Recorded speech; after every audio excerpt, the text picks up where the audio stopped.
Лапландия. Этой страны нет на карте, но такая земля есть. Земля, охватившая вершины 4 государств.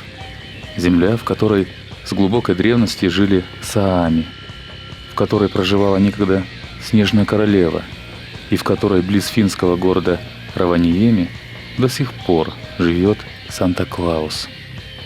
Саамы – оленеводы. Санта-Клаус всегда пользуется оленями саамов, но вот только знает ли он, что в его сани с подарками иногда бывают запряжены ижемские олени.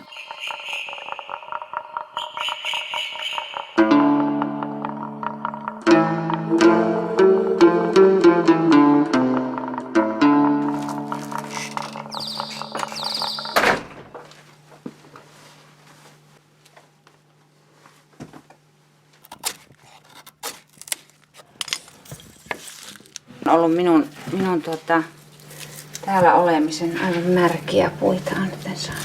He eivät puhuneet komista eikä syrjäänistä, vaan he puhuvat isemtsi. Ja sieltä on tullut 2-3 perhettä, komi-perhettä Petsamoon. Ivan ja Akulina Artiefin perheeseen on kuulunut ainakin Feuhtis-niminen poika, joka oli poromiehenä Petsamossa myös. Sitten on kuulunut Maria, tytär, Xenia, tytär, Kalina, tytär, joka on hukkunut Petsamon jokeen aikoinaan, ja Aleksi, joka on meidän lasten ukki nuorin. Kirja, jossa oli luonteen piirteitä, niin siinä sanottiin, että komit ovat hyvin ovelia kauppamiehiä ja ehkäpä se näin onkin ollut. Vähän mun lapsissakin joissakin on tämmöisiä piirteitä.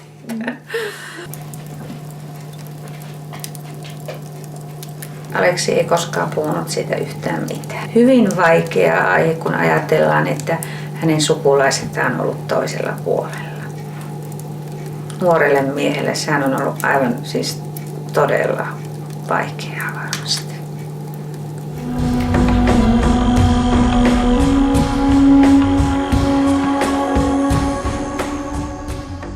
Алексей Артеев – человек с обычной ижемской фамилией. И если задаться целью, то в Финляндии либо в Норвегии еще найдутся местные люди с ижемскими фамилиями. Люди с разными судьбами в своих странах, но с одной общей, что выпало их предкам 100 лет назад.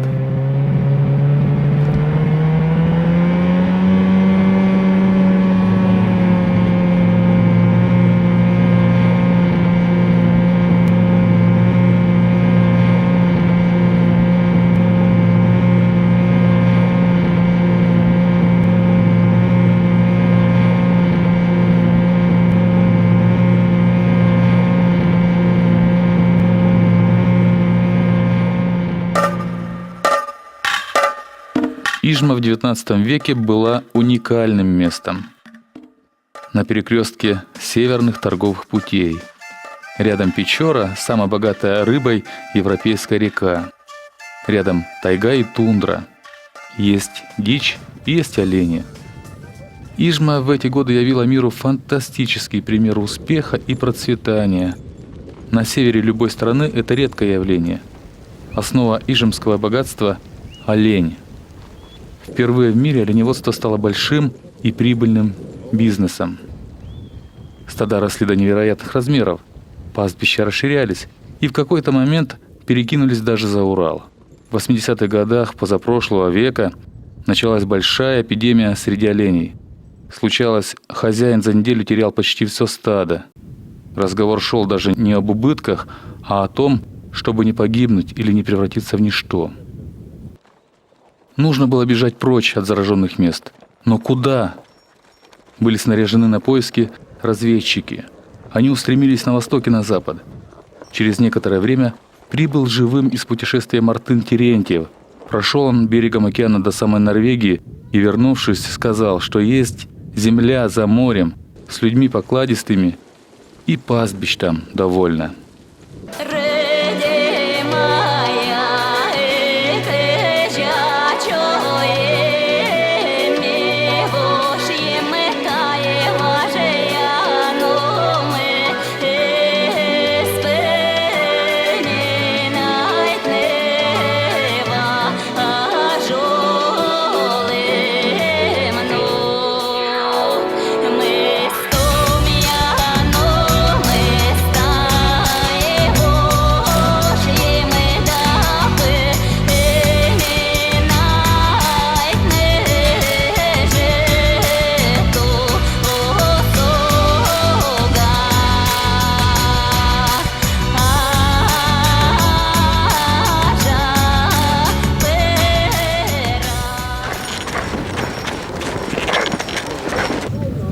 Как только выпал снег, оставив свои дома, пошли на запад первые семьи ижемцев.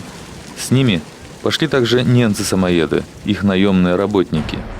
Поход длился больше года и завершился в 887 году на берегу Лавозера в Лапландии, в самом центре Кольского полуострова.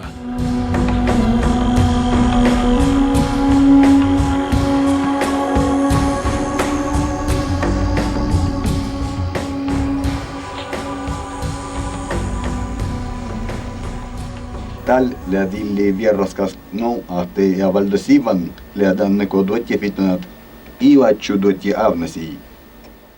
Tuoli ja kapmasat läht jo ovdelle nyopami vuhdun neetseide nuorta roistas ja si lujavris kopsahallet.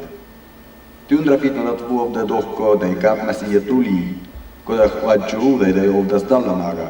Lujavri dotje pitunat tiinetussa kuvovda jo karviskalpui. Nyopami manga lujavri dotje pitunat otjutussa päätsahusen ja virasuvan avnasi. Tahila tohkalastilki Tatjana, kuekkeloh toera masseparkko.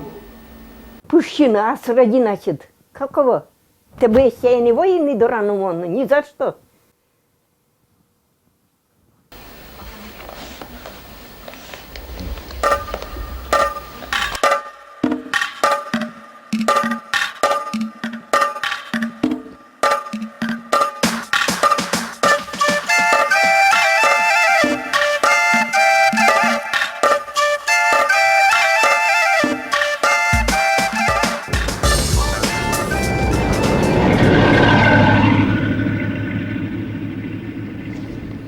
Уже 300 лет до первых коми-переселенцев жили у Лавозера саами.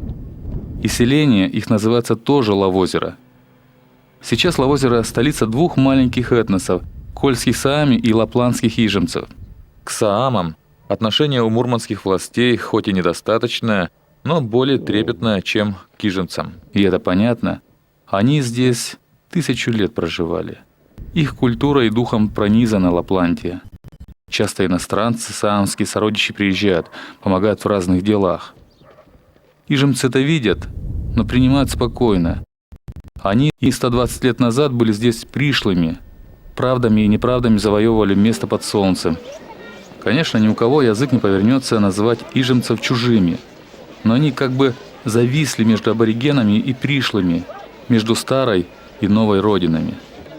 И все же, они своим появлением изменили облик Лапландии и заняли какое-то особенное место в здешней жизни. Фамилия тебя Чупров? Чупров. А что он тебя нас? Иван Иванович. Иван Иванович. Вань Вань. Да, Вань Вань. Вань Вань, вот кучлок ты снято надо ты, а ясер. Мухтять. Издевать. Куево, меня дед Тереньке. Терентьево. Да, Иван Наумович, вся у меня здесь сама едет. Это Куево через Белое море. Hello, dear guests and fellow visitors. Гостей разных в Лавозере много всегда. Сегодня особенно. Празднуется День оленевода. Флаг поручают поднять Ивану Ивановичу Чупрову. Он 7 раз становился чемпионом гонок на оленьих упряжках в Лавозере и 5 раз в Мурманске. О своих корнях он говорит кратко. Мои предки оттуда, где родились, олимпийские чемпионы, ижемцы, Рочев и Сметанина.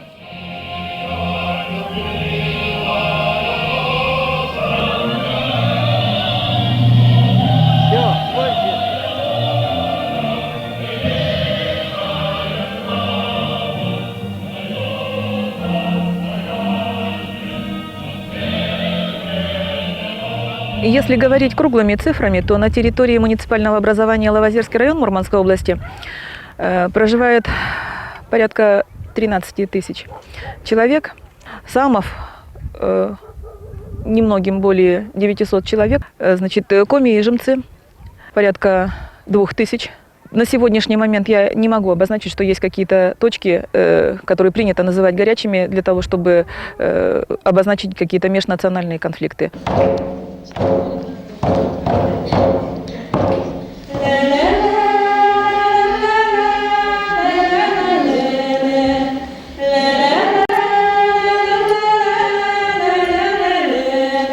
Пока син мы дадде, Только счет корыс. Локтеныс, локтеныс. Карп старик, да, кулокна майсте, став семья нас, да пьян нас, да. Да свет 1000 кырсова едема. Так до стада я Сыж до стада я 15 000.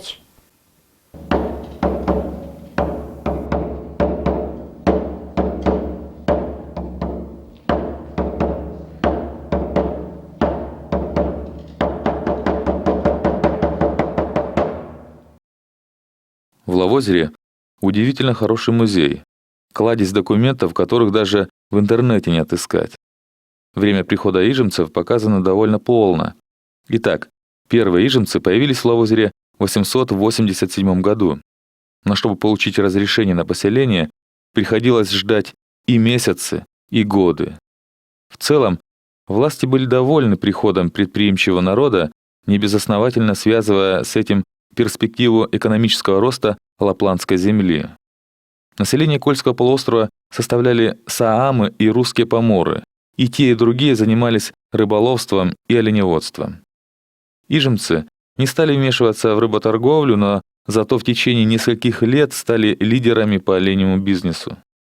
Их дело пошло настолько успешно, что местные аборигены, в частности поморы, обеспокоенные быстро растущей диаспорой и ее успехами, начали жаловаться на различные козни ижемцев. Например, якобы те чужих оленей крадут, ведь не может стадо так быстро плодиться.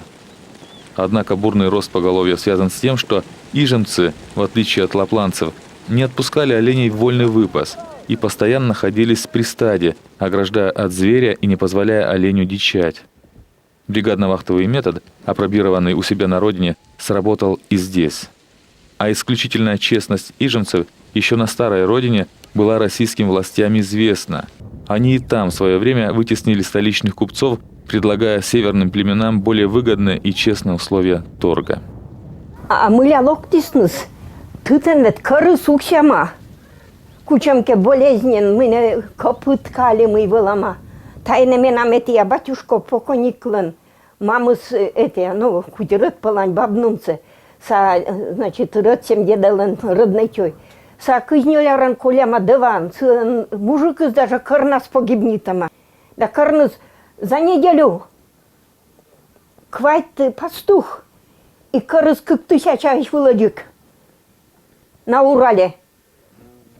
А вот и татьте податьте мать, кот кыртыге, кот карнас пущема. Встреча двух этносов саамов, лопарей и ижемцев прошла мирно. Тундры хватило на всех.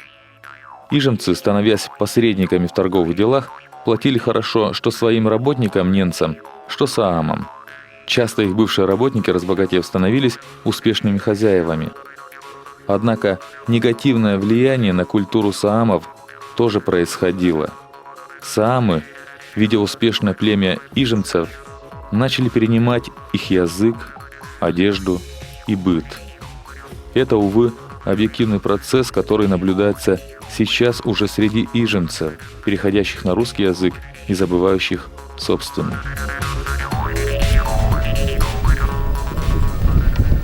Вот он, знаменитый Лавозерский кожевенный завод.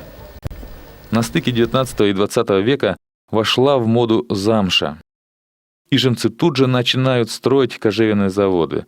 Продукция идет в Санкт-Петербург и соседние страны. Никогда в России олень не был и не будет, как показала история, столь рентабельным, как в эти годы. Сейчас шкура оленя – это бизнес бабушек и мастеров-сувенирщиков. Мастеров становится все больше, а бабушек умелых все меньше.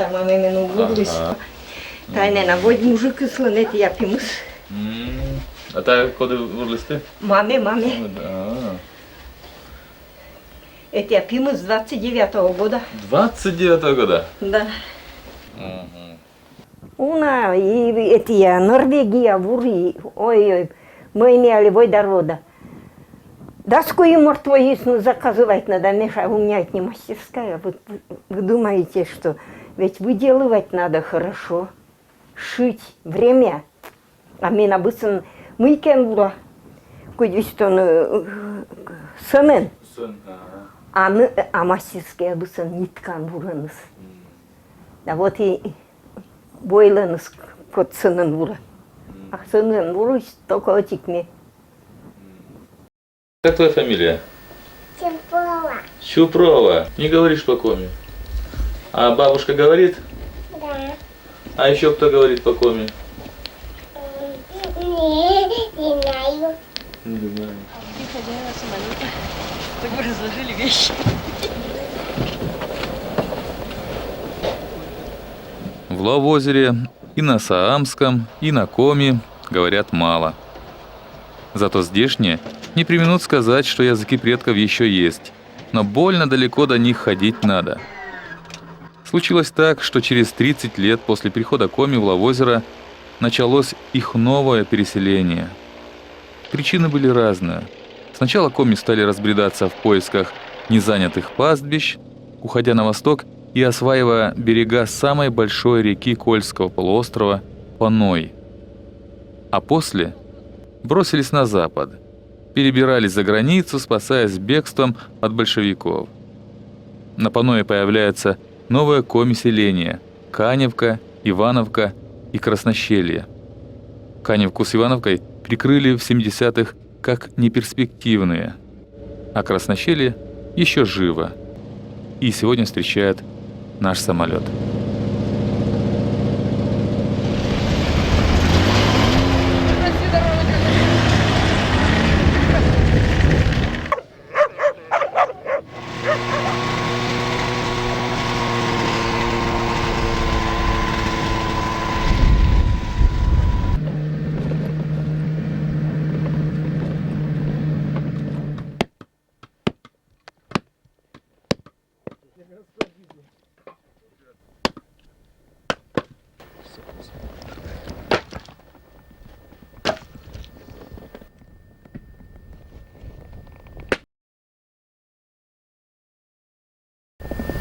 А рыба есть? Рыба есть. Какая? Разная. Сёмгу ловите? Ловим.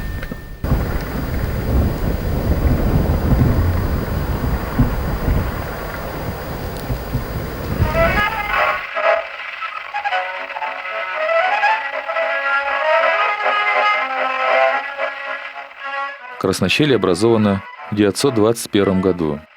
До Лавозера, районного центра, 150 километров. Дорог тут не знают, а электричество от дизеля. Летом деревня практически недоступна, только по воздуху можно добраться.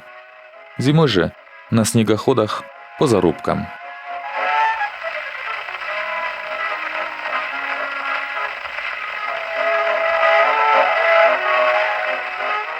Река Паной, ее берега чем-то напоминают Ижму. Нет высоких гор, как в Лавозере, река не столь бурная. Первые дома стояли на берегу, небольшие. Уже не было прежнего размаха, не в 3 этажа, что в Лавозере. Все-таки неспокойные наступили времена.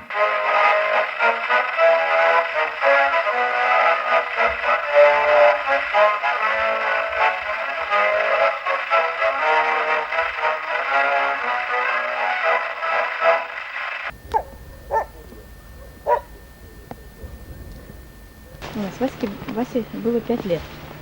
Он прибежал и плачет. Мама, папа у нас курит. Почему? Почему? Он же не курит, он не видел еще ни разу. Привык, не курил, да? Они уж после армии пришли, даже при нем не курили.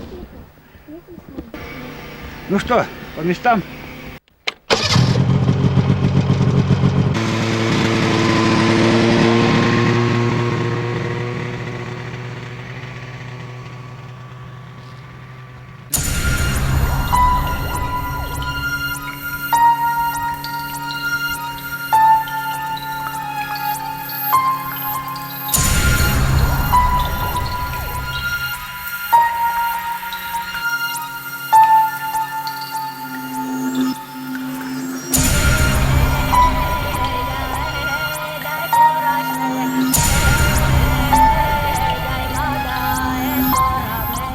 Едем к стаду. Оно километров 40 от Краснощелья. Сейчас здешние коми пасут оленей уже не так, как прежде. Переняли местную традицию. Чумов не ставят, у стада ежечасно не дежурят. Но, правда, пока не бросают оленей до весны на вольный выпас, как в Лапландии было принято. Раз в неделю точно бывают у стада. Хотя куда оно денется с полуострова? Здесь пастбище в длину до 100 километров, раз в 10 меньше, чем на материке.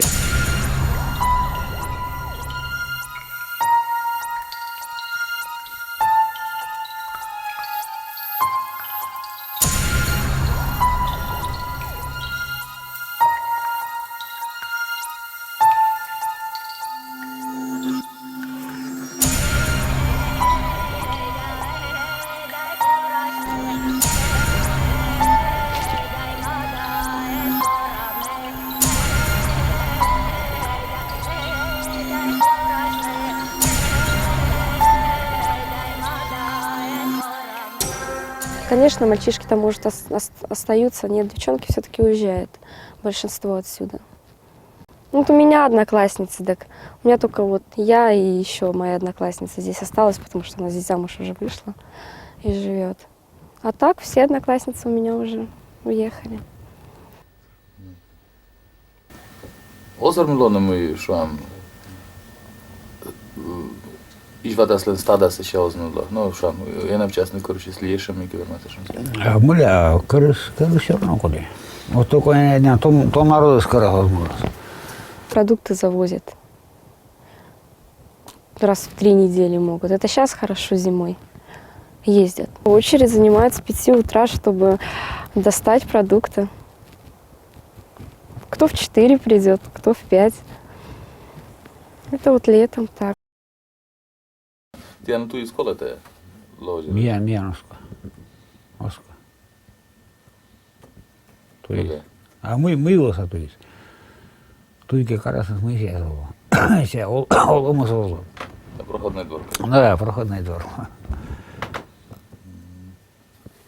Могла бы себя представить супругой оленевода? Нет, не надо, потому что, ну что, никогда дома не появляется, когда-нибудь. Целую зиму в тундре пропадает. Я же видела с детства, как мама ждала папу постоянно.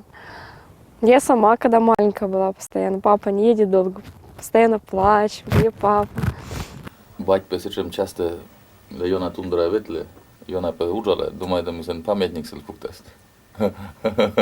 Куча кылся обычно, маму слышь, наверное. Маму слышь, трясись стала. Вынуждены были сен занимать, или сбилишка кажется, да? Была пора вынуждена, и же и вынуждена. Кудись она, призвание. Призвание. Да, призвание. Без ложной скромности. Да. Вот чоми новые сари. Где кирка сарайда. Кирпичный бурджи, коржи.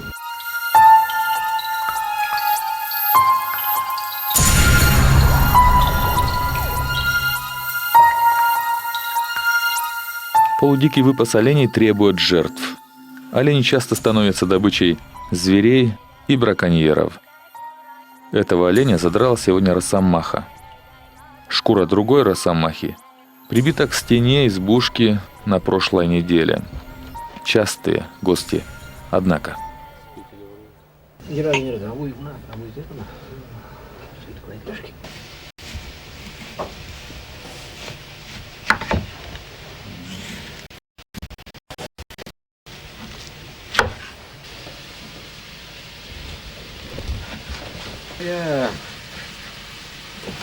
Айбарч, да?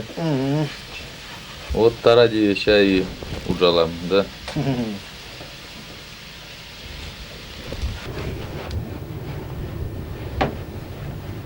Вот так вот. Вот так вот цивилизованно живем.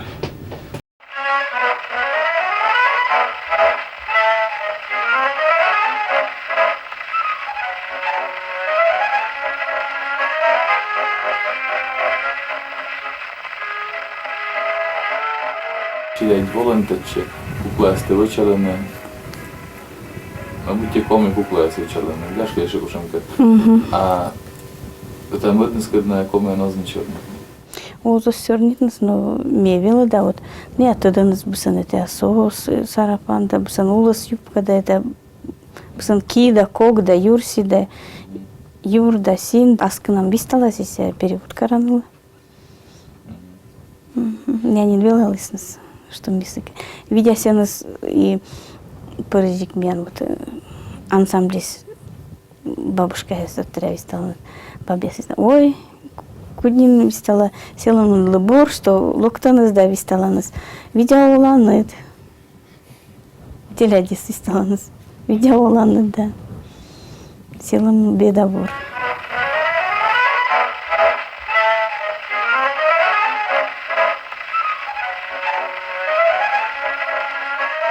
Живем по-русски.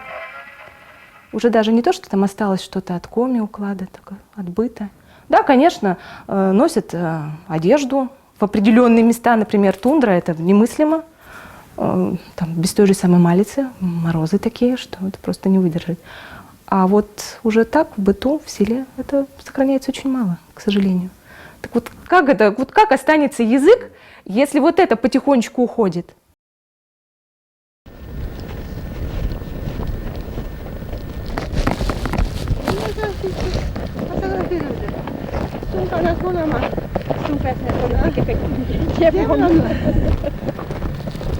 Ой, беда.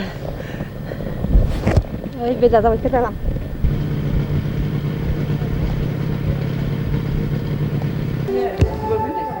Как и в любой коми-деревне, здесь тоже есть своя самодеятельность. Это хор Рыт-Якыа, в котором исключительно одни женщины. Они разных национальностей, но все в выжимской одежде. Главная особенность хора — у них почти нет слушателей. Ведь до ближайшей сцены женщинам необходимо отмахать 150 верст на буране.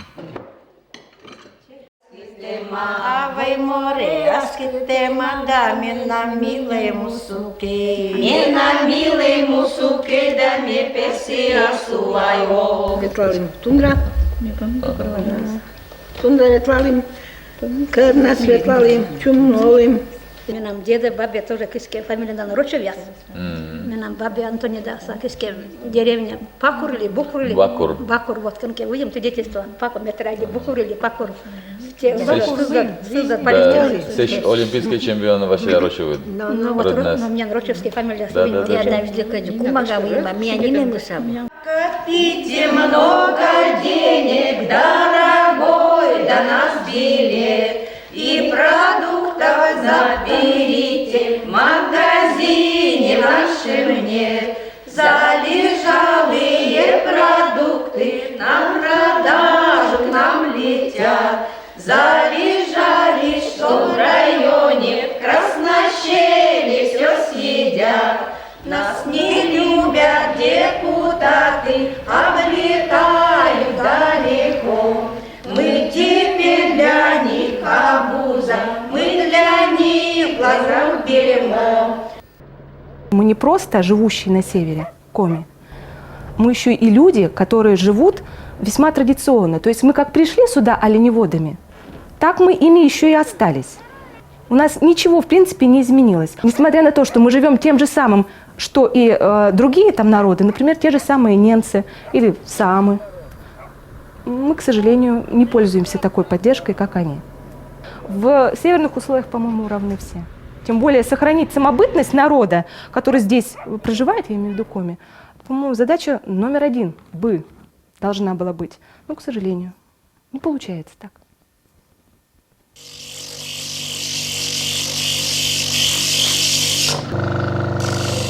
В мастерской при школе открыт филиал Лавозерского сельхозучилища.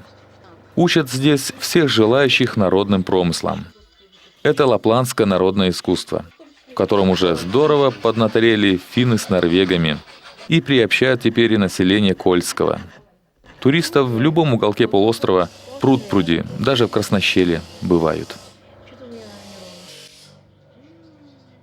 Если вот, например, заказы идут, тогда можно существовать. А так, от продажи до продажи, что продастся, что не продастся. Ну, тоже делается из лосиного рога просто. Сброшенный рог, вставляется инкрустация, потом наносится рисунок и все. Тоже как кулончик идет на шею. Но вы уже зарабатываете? Да. Этим уже зарабатываю. Понемножку.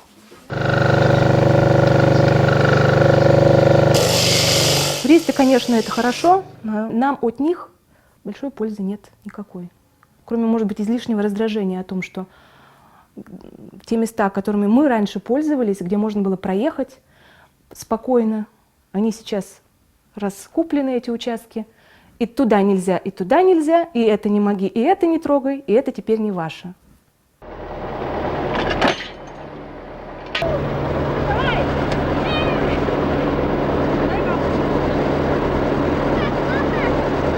Вы сейчас едете за 180 километров за соляркой. Чтобы в деревне свет горел. А, для дизеля? Ну. Понятно. Как часто приходится ездить так далеко? Каждую неделю. Каждую неделю? Приедем, раскачаемся, отдохнем и опять обратно. Механик для чего? Они на продажу. А, на продажу? То есть вы делаете сами, продаете? Нет, заказали, тут мужик отправляет. А там что, не умеют делать? Нет, городские-то что умеют? А, это буранисты заказали? Ну, и сколько стоит такая? бочка бензина.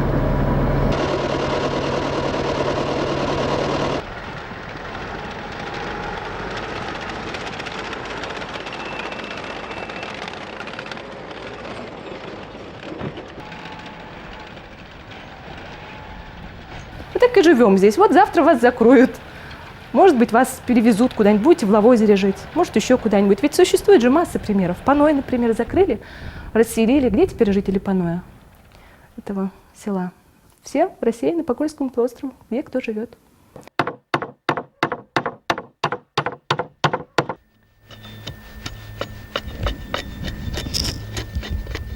Коркеводжик в советское время дыричи смевали депутатын. Имян волны черни, сочем заведите сентуй карны. И бину одна. Миян местное население протестуйтесны и согласичены с черти. Мы модисны сохранить чистое юса. И кор видящая слышь земля сумеда испортить, понимаете? И ставыс вели напротив никучам туизва. Сен миян туйса из карны. А мы лазили бертаче красношели адлактыны духлевдачи. А мы с карнуса. А там мы. Тогда мы нам работали, заболели не карат. Пьес воеди. Покину. Больше на карам. Кола это полез переса тоже подно. Я крыл бороги, я тут Швеция потянулась на мысли. Мы на вас не. Став хорошо, если что. Яйца, ускорся, яйца. А мы верно слоны мы еще избада сленку розла ставим слово Швеция слен, а Норвегия. Вот. Зачем могу? О, почту принесли. Даже с Коми СССР пришла сегодня почта. Посылка ваша родина еще. Да. Редакция газеты Коми-Мо. Та это. Бикинь. Чушканси. Елага. О, Нюль. Мурманском Коми культура луния. О, ну-ка. Да. Коми культура луния, они Мунонас Мурманской области на Лавозера Сиктан. Медводзя луна торжественная вестисны стаи гашки. Лептисны национальный флаг. Гажет честность из ватаслун гажвуны. Теледя творчество шорон ситзе.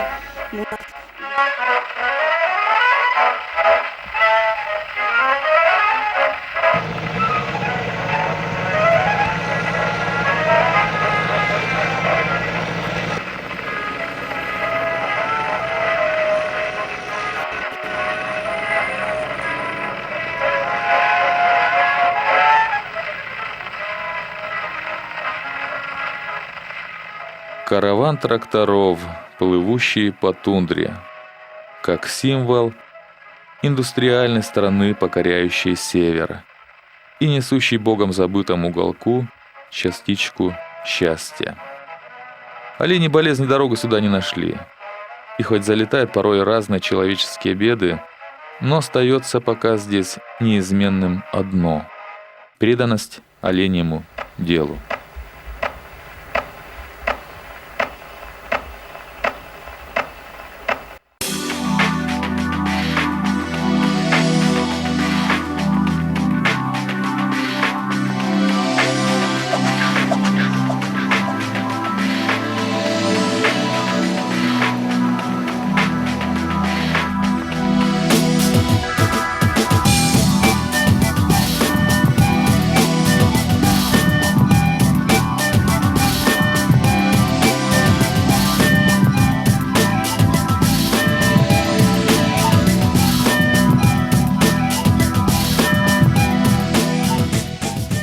Ajatonta aikaa, vaikka tietysti se on paljon muuttunut.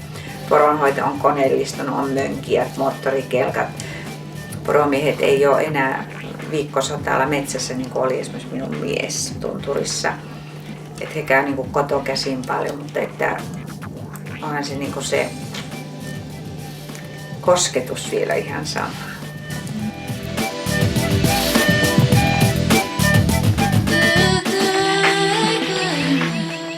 Тарья любит рассказывать своей собаке свои секреты. Сегодня она сказала, что, хоть и нет уже в живых ее мужа Айна Артиева, она сама поедет через полгода в эту далекую Ижму, как мечтали когда-то финские Артиевы, и увидит землю, откуда все и начиналось.